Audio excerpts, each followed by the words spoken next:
She picked up her 20th Grand Slam title and third in a row at Roland Garros earlier this month. A win at Wimbledon would be her fourth Grand Slam title in a row, the Serena Slam, and put her on the verge of history as she closes in on Steffi Graf's open-era record of 22. Plus, she feels at home in London. She's already won the tournament 5 times. It's meant to create an environment for the animals more like where they'd live in the wild. It sounds pretty innovative, but haven't we seen this before?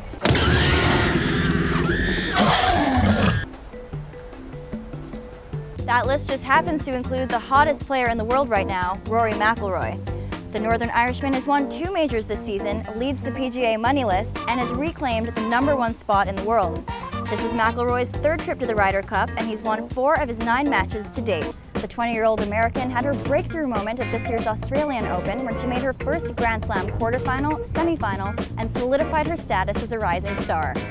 She was knocked out by who else? Serena Williams, but there's no shame in that.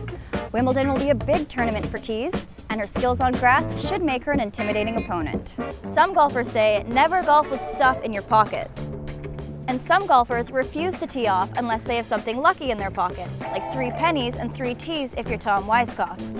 But most golfers will agree that there's one thing you should never have in your pocket, and that's an extra ball, because it means you don't trust yourself not to lose the one you're playing with.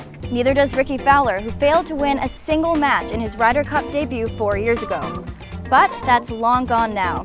Fowler was the only player to finish in the top 5 at every major this season.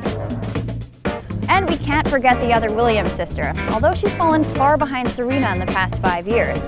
Struggling with fitness, Venus Williams hasn't made it past the quarterfinal stage of a Grand Slam since the US Open in 2010. The last Ryder Cup became known as the Miracle at Medina after the European team managed one of the biggest fightbacks in tournament history.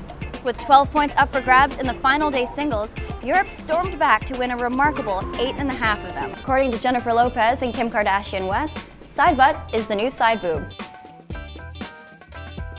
All eyes were on their most famous assets, with Jennifer Lopez in Versace, while Kim Kardashian sported a dress by Peter Dundas for Roberto Cavalli. The Tony Awards were held in New York on Sunday night, and the red carpet was more glamorous than ever. None other than Vogue's Anna Wintour helped style many of the nominees this year, raising Broadway's fashion game and, of course, bringing a healthy helping of designers and models to theater's biggest night. The event was so classy, even Jennifer Lopez decided to wear clothes. His best performance at Wimbledon came last year when he reached the quarterfinals. Grass may not be his best surface, but after lifting the trophy at Roland Garros and getting away with those shorts, confidence has to be at an all-time high. Any pro will tell you good luck is encrusted on everything. You shouldn't wash it off. Fortunately, in golf, that only means the ball, so your golf shirt won't stink out the clubhouse. So if you're out in the middle of the ocean and something does go wrong, it's not like you can just call a mechanic. What do? The bill passed 303 to 121 and will restructure the way the NSA collects and searches Americans' phone records as it investigates terrorism. Instead of collecting phone records en masse, the NSA will ask phone companies to search their databases for connections to suspicious phone numbers. The fate of the bill now lies with the Senate. Looking at the plans, it's easy to imagine the worst that could happen. But the architects are confident it will be the best and freest possible environment for the animals, their relationships with each other, and for visitors. The first phase of the renovation is expected to be complete in 2019.